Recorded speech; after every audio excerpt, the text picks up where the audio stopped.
Hola amigos, bien o no, y saludos desde Medellín. Hoy voy a compartir otro libro. ¿Recuerdas que el día antes yo leí parte de este libro, Patrick Leigh Fermor? Pero él también escribe muchos libros y después que yo encontré yo encontré este libro también. Muy interesante, con otro tema muy distinto.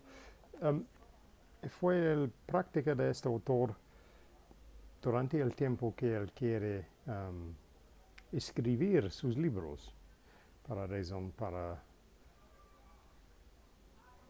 reflexionar, no, para pensar y tomar notas y leer cosas. Muchas veces él fue para ¿cómo dice? Un retiro, un monasterio en distintas partes de Europa, para algún tiempo, para concentrar en sus obras.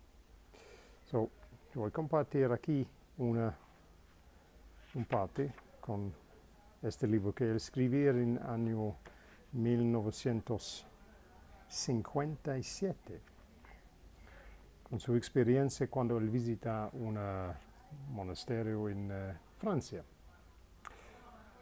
Muy interesante. Voy a compartir esto con usted hoy. So, hello again from Medellin, and well, another day of reading today. I thought I'd share with you today a different book by the same author. So the other day I did the Between the Woods and the Water by Patrick Leigh Fermor. Today I'm going to share with you a reading from this book, A Time to Keep Silence.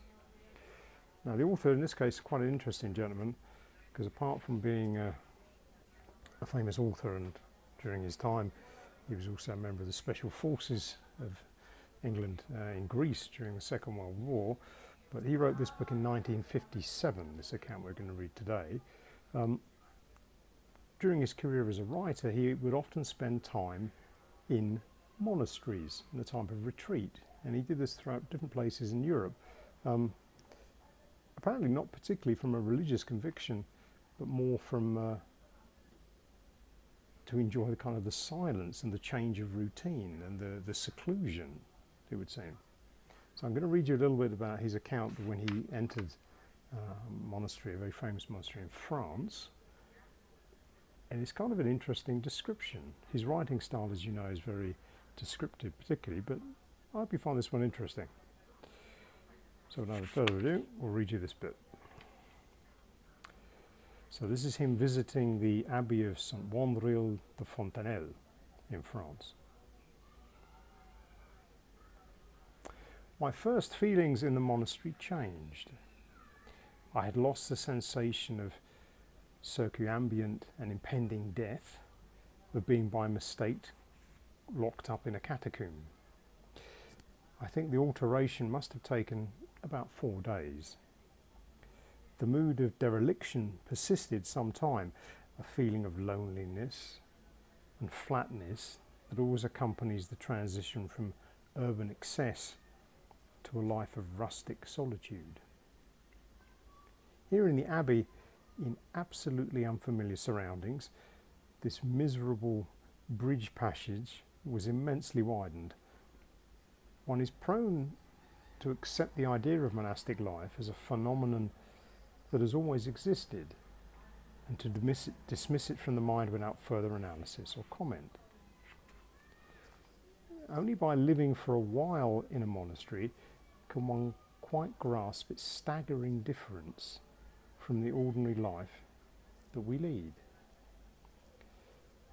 The two ways of life do not share a single attribute, and the thoughts, ambitions, sounds, light, time and mood that surround the inhabitants of a cloister are not only unlike anything to which one is accustomed,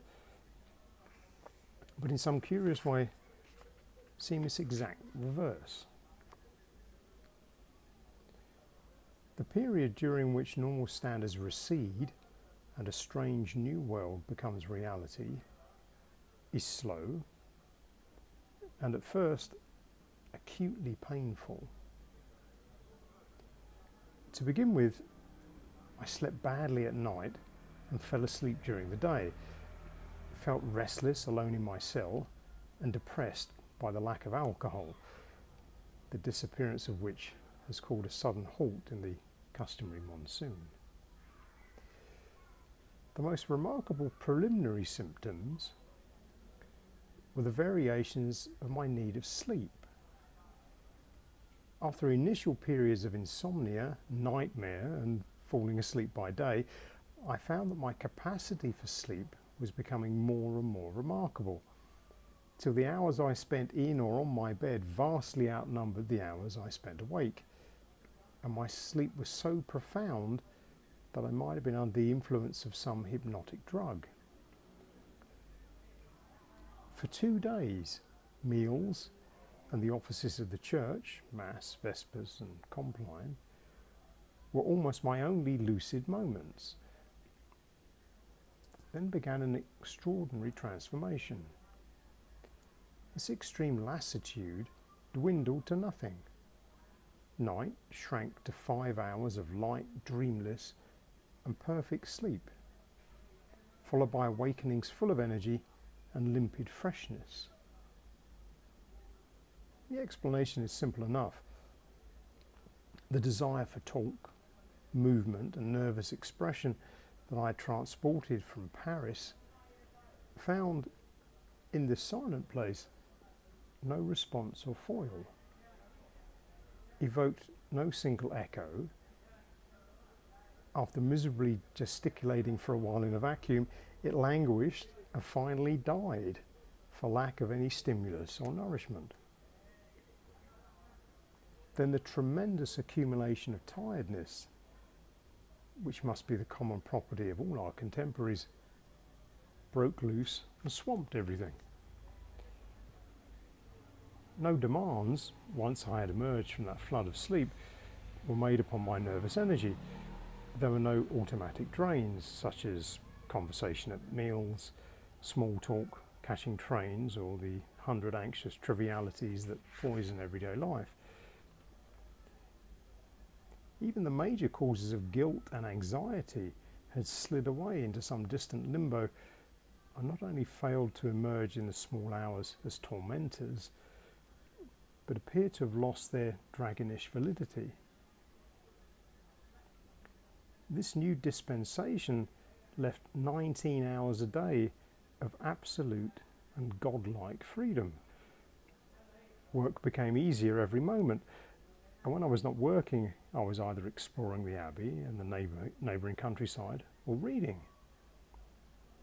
The abbey became the reverse of a tomb, not indeed a Thelelma or Nepenthe, but a silent university, a country house, a castle hanging in mid-air beyond the reach of ordinary troubles and vexations. There we go. So, Patrick Leigh Fermor's account from, 1957, of his first few days in one of his monastic retreats. So I hope you enjoyed that one. Déjame saber, como siempre, en los comentarios. But for now, from Medellin, we'll say cheerio.